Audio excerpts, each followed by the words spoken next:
brass tacks, like the defense won the game yesterday. Defense won the game. First play of the game, we talked about it. This is on Chicago Bears tape. It's on been tape before. This isn't anything new. But you run across the safety's face, right? You create space for Watson by either running the deep crosser or you run the post. But one way or another, you got to get in that safety's eye line so he holds. He's holding on the left hash here. And now Watson's got all the room he wants. If he leads him, this is a touchdown.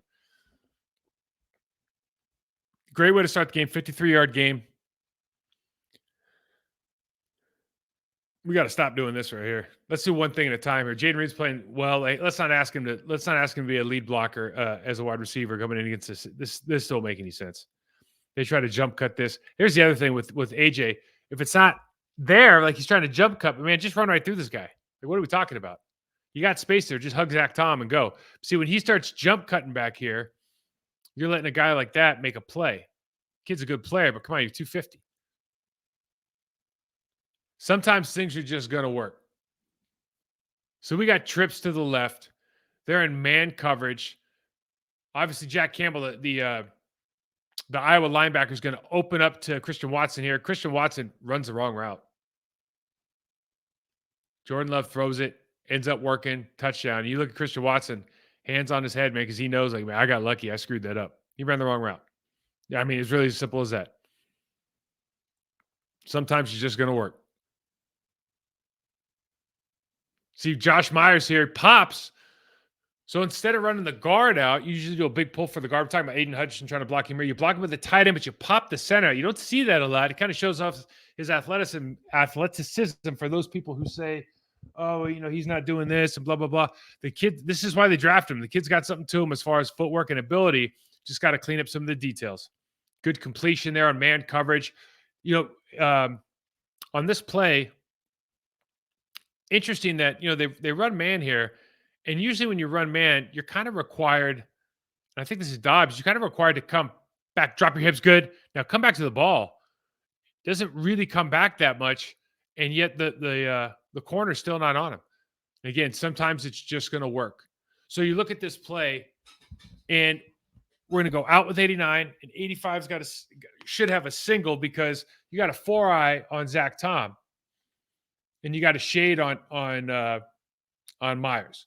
But they're going to ask John Runyon Jr. to take this 4-eye by himself, and for whatever reason, he just runs into Zach, and they wall it off. Now, they don't get up to the second level, but this could have been a tackle for loss for sure. Jack Campbell comes over and checks his chin strap. But listen, sometimes it's just going to work out, you know, and that's kind of what it felt like a little bit. You know, you get the plays early that happen. Obviously, you don't get the 4th and 1 play early on, but sometimes this stuff just works. Now, this is just a big time throw for a number of reasons. One, it's on time. Now, the hardest throw for a quarterback is a 15-yard dig route to your left side if you're a right-handed quarterback. You're throwing across your body. You got a 3-15. I mean, it's just a really, really tough throw. I guess it's a 10-yard, not a 15, excuse me.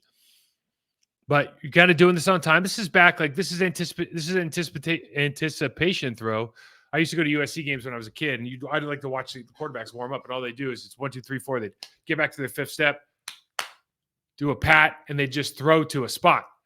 And the receivers, whether they were running an 8, whether they were running a 5, a cutback, it was always the same spot. It was anticipation throws. It wasn't based on cycles or anything. They were just using timing. This is we pump and then we throw.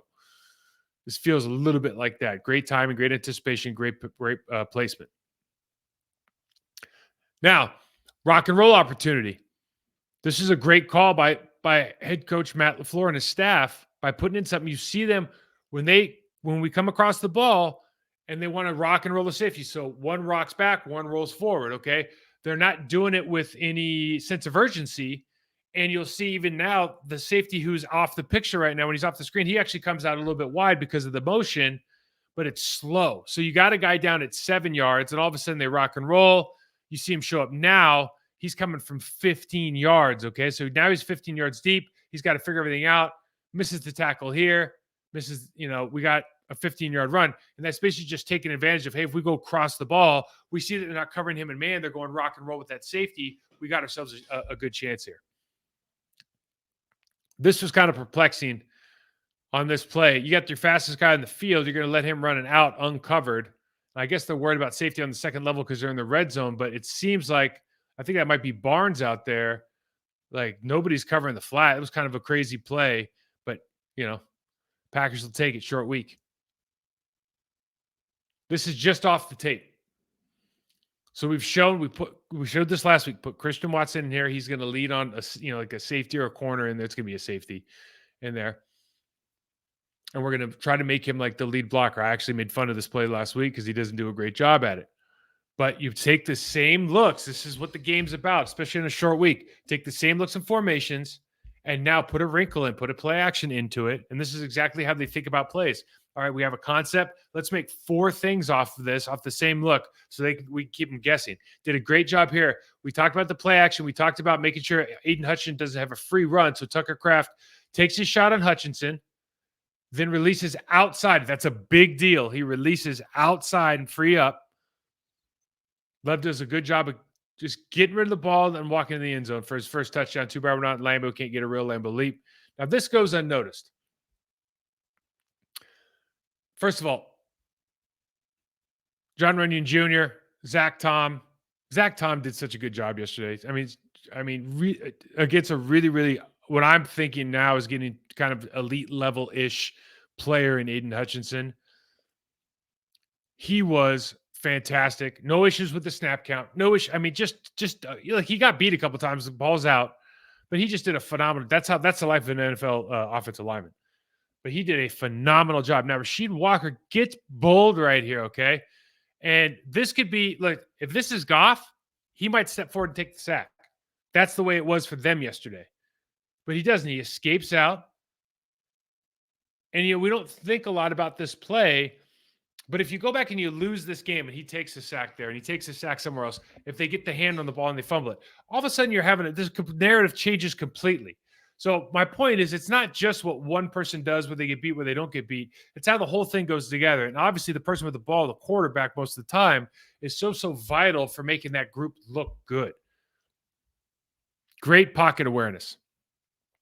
So there are 2 linebackers outside here on the top.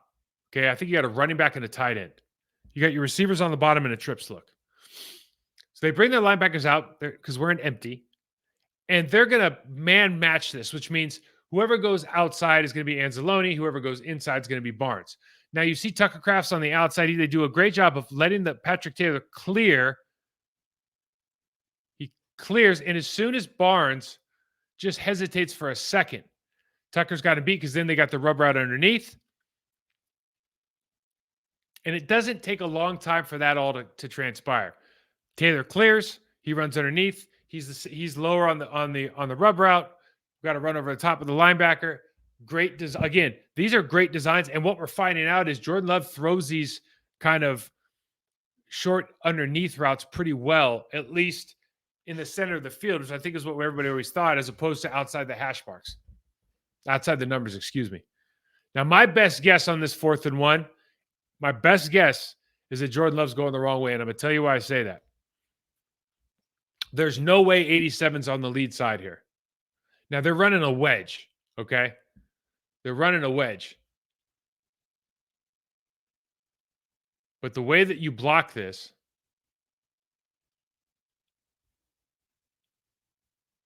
right here is you see Rasheed Walker. Rasheed's trying to blunt a hole. And you see Eldon Jenkins trying to blunt a hole. And you see 87 is trying to get a high cutoff. And you look at the backside, 89, and you think of Zach Tom, they're taking the cutoff angle.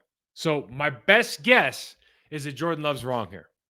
And he looks a little bit confused when he turns around, obviously. But my best guess that he's wrong. Doesn't matter. Not really well blocked. Listen, here's a very easy thing. You never want to run a wedge with the back off the ball. Like if it's a sneak, you run the wedge. But if you run the wedge and the back's off the ball, even with those 3 steps to the line of scrimmage, there's too much space. Too much space for something bad to happen. You go across the ball, you see how it frees up top here. Running across, they all relax in their zone principles. It loosens up. And so now you got AJ out the backfield. And he's got space against what we talked about last week. He's got 5-10 yards before contact. Anzalone thinks he's going to, because he's in the air. Anzalone is a tough guy. And he thinks he's going to level him right here. But this is how the game went for the Lions. He just keeps going like it's nothing. Gets another 12 yards. Anzalone's, that'll never happen to him again. Under center, play action, got the in cut. And this is a great job by Dobbs. Why? So we do a good job of getting across the safety's face, but he's still going to drive on the in cut. So Dobbs actually gets a little bit higher. I missed this by about half a second, but he gets up to the arrow on the 30 here, and now he comes back for this ball, and he's saving himself from a potential blow up if he keeps fading that towards the 25-yard line. That safety comes over and knocks his block off. Great route.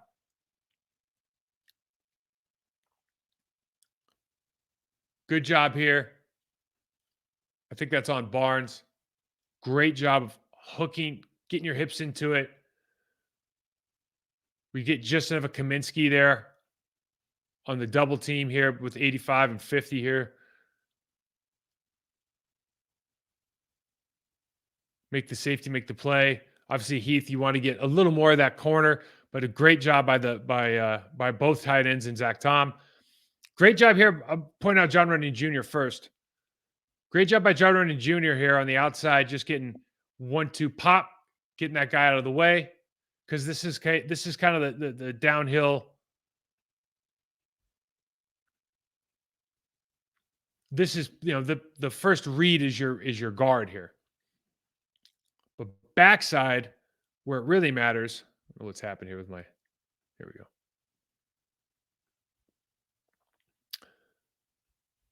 Backside where this really matters. Elgin and Rasheed Walker do such a good job here. Stop. And when you are able to get your hips up above Aleem McNeil, who got hurt yesterday for a minute, and we're glad he's okay, but it would have been worse if it's not the worst thing if he's out. He's a great player. Anzalone covers fast, but you're able to get your hips over the top of McNeil, and Rasheed Walker can still drive. And now you get both these guys out of the picture, creating that backside separation so AJ can go downhill. This is the best run of the day for him. Great job running through tackle, run through contact. Same, I think next play. Just don't get split. So we got Yash comes in, and they just get split out. And these are the things, like you start talking about details, like how do we get better? How do we get better? So Jenkins can gut drop a little more, drop your chest a little more to the ground, so have a better hip hinge going into contact. But he does a good job of trying to cover the guy up. The problem is, depending on how they teach it, he's either not giving Yash enough room to hit anyone, or Yash is kind of trying to piggyback through him on a play side play, and they end up splitting because they have to get over the top for the linebacker, and it has to happen quick. So you see he's just sitting in there. See Watson leading on the guy again. I love it. Watson's going, man, I did not sign up for this. Yeah, trips right. Listen, this is more Bret than Aaron. Okay, you start talking about this decision to throw this ball, a little more Bret, a little more Favre than Rodgers, right across the field, not necessarily wide open, and then you go, man, that's a pretty good throw. They start talking about that when they'll be on the highlight tapes all week, but you go, please don't do that again. Still holding tryouts here for lead blocker Watson. Okay, listen, we won this game, so we can have a little fun with it, but good Lord, I don't think he needs to be doing that anymore. And on this play, they go motion outside to drag man coverage over. They stay pressed, and Watson wins early with the safety in the middle. So the great part about this is they get the leverage they want from the corner. He wins on the line of scrimmage, and now look at all the space that Jordan Love has to throw on. Phenomenal throw and catch. Listen, last 2 weeks, Watson makes big plays, touchdowns. Everyone's on him. I think, and there's something that goes on Twitter. I'm not sure, his dad or somebody, your brother, somebody's on defending him, this and that. I don't know what the hell that it's all about. But I'll tell you what, it's fun to watch him catch touchdowns.